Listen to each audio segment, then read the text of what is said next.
Well, folks, it's happened again, and I'm just trying to wrap my brain around it.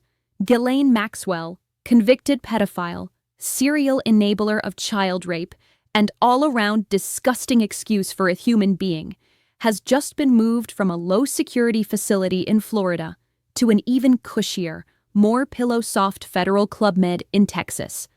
That's right. Instead of serving out her 20-year sentence in a place where consequences at least pretend to exist, she's now sipping instant lattes with Elizabeth Holmes and doing business seminars in what amounts to a glorified day camp for white-collar felons. And here's where I need y'all to help me make it make sense. Why is a woman, a convicted sex trafficker of children, being pampered while regular people, many of whom are poor, Black, brown, or just in the wrong place at the wrong time, being shipped off to Alligator Alcatraz in Florida for non-violent offenses? You know, that hellhole prison surrounded by swamp and snakes, where you could be eaten alive, literally or metaphorically, depending on the day.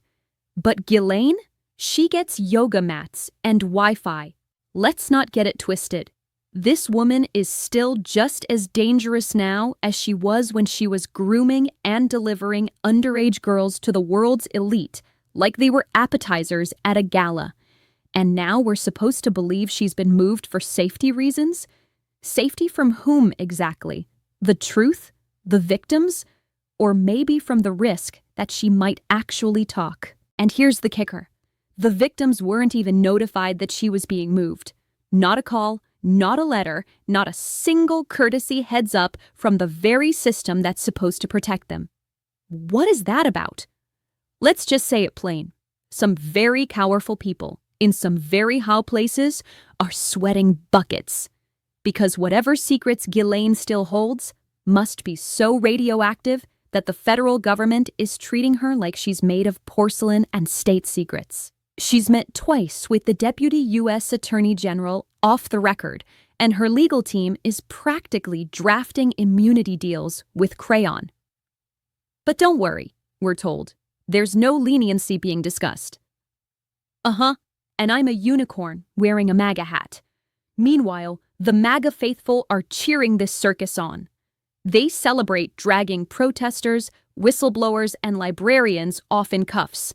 But when it comes to someone who knows where all the elite bodies are buried, well, suddenly, prison reform is back in style. And now, whispers of a presidential pardon are swirling.